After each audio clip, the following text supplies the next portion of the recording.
Le meilleur de Franck Ferrand raconte sur Radio Classique.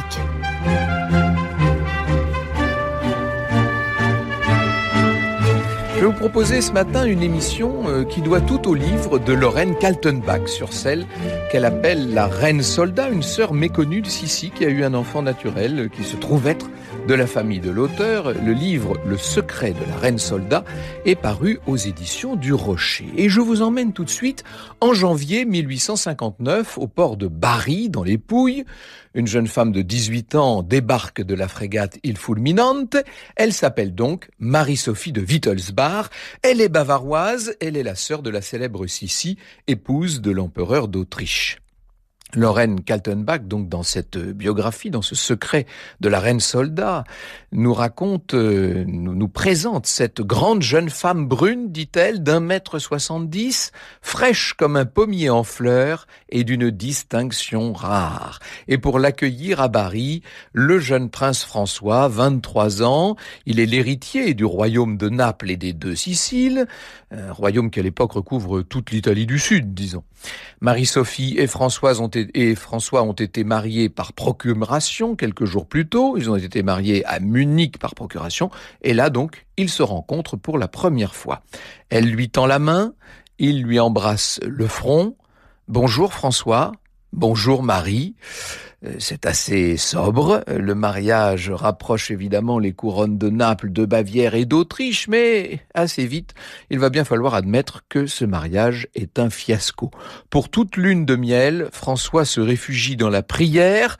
Il ne touchera à sa femme ni le premier soir, ni les soirs suivants, ni dans les semaines, ni dans les mois qui suivent. Lorraine Kaltenbach dépeint ce prince comme un petit homme falot, je la cite, aux traits imprécis, à la silhouette glissante, ses yeux noirs un peu voilés comme son sourire sont empreints de tristesse. Ses lectures préférées seraient la vie des saints, son divertissement une collection d'images sacrées. Et à peine marié, le pauvre François va de surcroît se retrouver roi. Et c'est un roi en guerre. Son père Ferdinand II décède en effet 4 mois après le mariage. Il lègue à son fils son royaume, mais également son impopularité. On le surnommait le roi Bomba pour avoir maté la révolte de Messine à coups de canon. On l'appelait aussi le Néron catholique, parce qu'il faut dire qu'il avait l'habitude de faire torturer ses opposants. Bref, François hérite d'une couronne qui n'est pas populaire et il va hériter également d'un ennemi, Victor Emmanuel de Piémont-Sardaigne, qui lui règne sur tout le nord de l'Italie.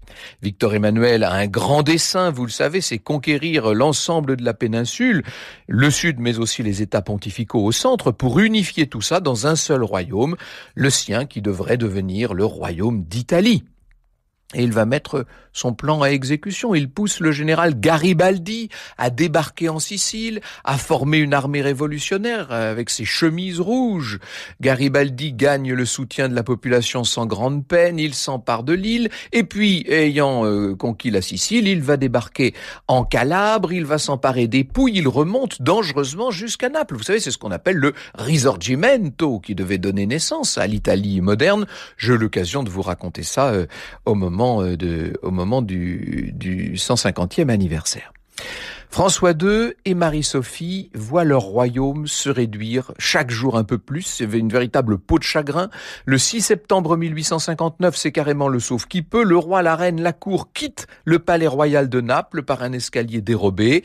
On emporte tout ce qu'on a pu prendre, quelques tableaux, l'argenterie, des reliquaires, ai-je besoin de vous dire. Et l'on embarque sur un petit navire militaire qui s'appelle Il Messaggero. Nous reviendrons, jure Marie-Sophie. Nous reviendrons. Il se réfugie par la mer à Gaète, donc au nord de Naples, dans une forteresse bâtie sur un éperon rocheux qui surplombe la mer Tyrrhénienne. Un mois plus tard, le Gaète est cerné par Garibaldi et ses chemises rouges, mais François et, disons-le surtout, Marie-Sophie n'ont pas du tout l'intention de capituler. Ils ordonnent à l'armée légitimiste qui s'est rassemblée autour d'eux de tenir la forteresse. Il va falloir qu'on tienne comme on peut. Évidemment, il y a une très grande inégalité dans le nombre des combattants et c'est un grand siège, un très long siège qui commence. Les batteries ennemies s'acharnent sur les gros murs murs de Gaète, et bientôt, la ville n'est plus que ruine et que boue et que disette. Les hôpitaux sont emplis de soldats et de civils en charpie. Le scepticisme se répand évidemment à mesure que l'on voit la défaite devenir de plus en plus assurée. Et en décembre, c'est le typhus carrément. Et bientôt la dysenterie qui vont se répandre et les charniers se remplissent. Alors il y a même des gens qui, désespérés devant une situation dont on n'arrive pas à voir la solution, essaient de s'enfuir par la mer. Mais François et Marie-Sophie tiennent bon, ils vont persévérer. Le journaliste de l'agence Havas, qui s'appelle Charles Garnier, est aux premières loges de ce désastre de Gaète et il nous brosse le portrait d'une Marie-Sophie en chef de guerre. Elle est, alors il faut l'imaginer, complètement enroulée dans un grand manteau calabrais. Elle a une allure folle. Elle est d'une obstination, d'une rage absolument imperturbable. Elle sillonne les remparts, elle soutient les troupes, range ceux qui venaient et les pousse à leur tour, comme aurait dit un autre. Elle visite bien sûr les ambulances militaires. Les journaux évoquent l'héroïne de Gaète. Et on va faire d'elle une sorte de portrait romantique. C'est Gabriele D'Annunzio qui la surnommera l'aigle de Bavière. Et puis, bien sûr, dans la recherche du temps perdu, Proust nous en donnera un portrait sous le nom de Reine Soldat. La Reine Soldat, c'est le titre qu'a repris Lorraine Kaltenbach. Début février 1860, l'impitoyable général Cialdini, qui travaille bien sûr aux côtés de Garibaldi, Cialdini va ordonner à son artillerie de viser un entrepôt de munitions, c'est la poudrière de la forteresse, et cette poudrière explose. Évidemment, là, il n'y a plus rien à faire, les remparts s'écroulent, il y a eu 300 tués, 400 blessés juste par ce coup. Les bombardements reprennent et sans trêve et ça va durer encore comme ça pendant plusieurs jours et plusieurs nuits. Et 8 jours plus tard seulement, on est là après 5 mois de siège, 1000 soldats tués, un nombre indéterminé de victimes civiles, on n'a même pas pris soin de les compter. Bref, François et Marie-Sophie vont devoir enfin, on a envie de dire enfin, accepter la reddition. Ce qu'il faut vous dire, c'est qu'ils se sont admirablement battus. Et quand je dis « ils se sont », elle s'est tout particulièrement battue. Elle est devenue une sorte d'emblème, cette reine soldat. Alors, il va falloir néanmoins songer à quitter Gaète. L'honneur est sauf, c'est vrai, c'est ce qui importe. Mais la partie est totalement perdue. Le 14 février, le couple s'embarque sur un vapeur français qui s'appelle La Mouette et il laisse derrière lui Gaète complètement en ruine, des ruines fumantes. Et depuis le pont du navire, Marie-Sophie ne peut quitter des yeux la cité perdue. Elle voit s'élever sur le promontoire d'Orlando cet étendard tricolore que déjà elle hait de chaque fibre de son être. Vous savez, ce drapeau vert, blanc, rouge, le nouveau drapeau de l'Italie unifiée, autant dire le drapeau ennemi. Elle est désormais une reine déchue, habitée par un esprit de revanche. Franck Ferrand sur Radio Classique. Alors ce couple royal déchu, ce couple royal vaincu va se réfugier à Rome sous la protection du pape, le pape Pie IX. Rome au cœur bien sûr des États pontificaux. Et vous savez que Victor Emmanuel compte bien annexer ces États à cette Italie qu'il est en train d'unifier. Il veut le faire le plus vite possible. Et en attendant, il organise un plébiscite pour se faire proclamer roi d'Italie. Plébiscite sur lequel j'ai déjà eu l'occasion de m'exprimer, qui était truqué, etc. Peu importe. François, le roi déchu de Naples, a perdu l'essentiel de ses biens, mais à Rome, il possède un palais que nous, Français, connaissons bien, puisqu'il abrite aujourd'hui l'ambassade de France à Rome, c'est le palais Farnèse. En attendant de le rendre habitable, eh bien, le couple s'installe au Quirinal. Et il faut vous dire qu'au début, ce sont des gens qui, autant ils ont été impopulaires au tout début de leur règne au sein même de leurs propres États napolitains, autant dans cette Rome où ils font figure de héros romantiques, on vient volontiers les acclamer. Il y a la foule qui vient les applaudir. Ils jouissent d'un certain succès, même dans toute l'Europe. Après tout, François est un Bourbon. Et puis la résistance de Marie-Sophie a fait sensation, surtout dans les milieux conservateurs et catholiques, bien entendu. Ils vont constituer un gouvernement en exil, ils vont réclamer des soutiens, seulement ni la France ni la Grande-Bretagne, qui pourraient a priori voler à leur secours, ne font grand-chose. Quant au peuple de Rome, eh bien, il les oublie assez vite. Et voilà maintenant ces souverains déchus, isolés, impuissants et qui doivent bien se résigner à une existence oisive. Ça, c'est un calme qui, vous l'aurez compris, ne sied guère au tempérament volcanique de Marie-Sophie. Elle a seulement 19 ans, cette jeune femme, et sa passion belliqueuse va bientôt céder la place à une autre passion. C'est une passion amoureuse. Il faut vous dire que Marie-Sophie a fait venir à Rome sa jeune sœur Mathilde. Elles sont toutes les deux très complices. On les voit se promener dans les jardins de la Villa Borghese, on les voit se rendre au théâtre, notamment au théâtre de l'Apollo, on les aperçoit de temps en temps à l'opéra, et alors on sait qu'elles sont bien entendu les sœurs de l'impératrice d'Autriche, ce sont les sœurs de Sissi. Et puis c'est la reine soldat de Gaète qui est là avec sa sœur, on les voit également à des concerts de Liszt, elles vont fréquenter les bals les plus prestigieux de Rome. Et un soir de novembre 1861, voilà que Marie-Sophie est invitée à danser par un jeune Français aux belles manières.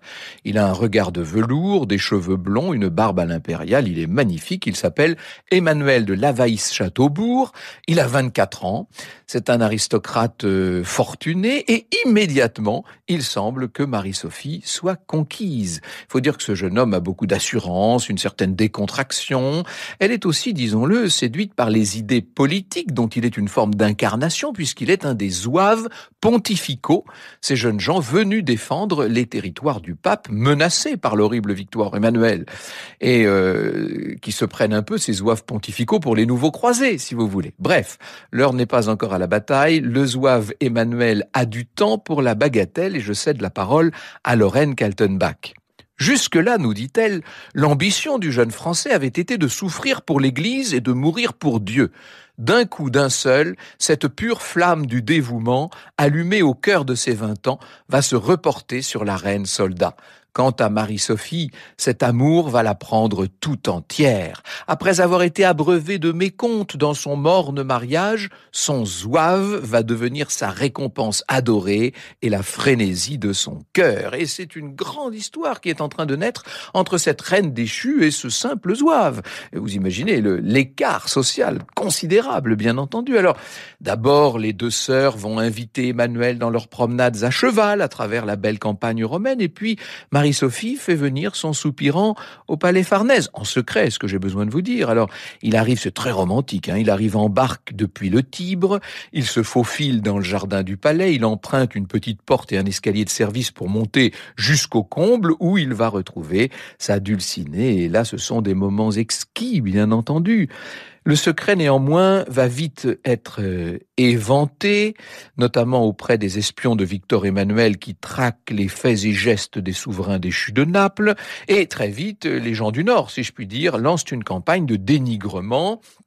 Et on va voir circuler non seulement à Rome, mais aussi à Turin et dans les capitales d'Europe, à Paris notamment, des photos pornographiques où l'on voit Marie-Sophie en plein ébat avec son zouave pontifical. Inutile de vous dire que ce sont des photomontages, mais le scandale n'en est pas moins immense. Marie-Sophie doit maintenant affronter la honte. Emmanuel doit quitter les rangs des zouaves. Les photos ne suffisent pas à éteindre leur amour, bien au contraire. Et début mars 62, le carnaval de Rome bat son plein. Les tourtereaux se retrouvent au cours de nuits enfiévrées, ces nuits du carnaval romain. Et quelques semaines plus tard, Marie-Sophie découvre qu'elle est enceinte. Et évidemment, ça ne peut pas être de François qu'elle est enceinte, puisque le mariage n'a toujours pas été consommé. Ah, c'est compliqué, là, évidemment. Elle est très tourmentée. Il lui faut faire face. D'abord, il lui faut se cacher. En juin, elle s'embarque avec sa sœur et leur suite sur une frégate pour Marseille.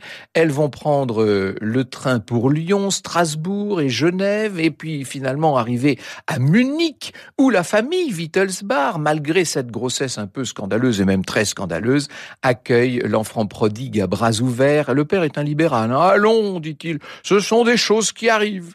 Toute la famille décide cependant de garder l'affaire secrète, car, et c'est justement ce qu'il faut avoir à l'esprit, c'est que l'enjeu est politique, bien entendu. La nouvelle de cette grossesse affaiblirait considérablement la position de François face à son ennemi Victor Emmanuel, et ça interdirait définitivement le retour d'un Bourbon sur le trône de Naples. On annonce que la reine est en cure, et puis on dit qu'elle est partie faire une retraite dans un couvent. Bref, l'enfant naît le 24 novembre 1862. C'est une petite fille qu'on appelle Daisy. Et maintenant, Marie-Sophie le jure devant le monde entier, « Je ne retournerai jamais à Rome, je ne retournerai jamais auprès de François car j'ai été trop malheureuse avec lui. » Elle a l'intention de quitter son époux. La famille de Marie-Sophie, mais aussi le pape Pie IX et même l'époux en question, emploient tous les arguments pour la faire revenir à Rome. Après des semaines de négociations, elle finit d'ailleurs par céder. Bien soit, elle rentrera à Rome, mais en échange, l'enfant devra être confié à son père, à Emmanuel de Lavaïs. En avril 63, après des adieux déchirants à sa fille, la jeune femme est de retour à Rome. Elle s'isole dans un palais à la campagne, envahie par une sorte de mélancolie profonde. Elle a tout perdu, elle a perdu la guerre, elle a perdu son royaume. Elle a maintenant perdu son amour, et voilà qu'elle perd son enfant. Franck Ferrand sur Radio Classique. Donc Emmanuel le Zouave va récupérer la petite Daisy, l'emmène en Belgique échappée aux curieux, mais au bout de quelques mois, il est pris d'une mauvaise toux qui devient chronique, on le voit cracher du sang, et oui, il est atteint de tuberculose, la grande maladie du siècle. En 1867, il s'arrange pour reconnaître l'enfant qui a 4 ans, il rentre avec elle à Paris, il révèle le grand secret à toute sa famille, qui se trouve être la famille de notre auteur, Lorraine Kaltenbach, et il confie Daisy à sa sœur Laure. Enfin, il se retire à Grasse et meurt en avril 1868. Il n'avait que 32 ans.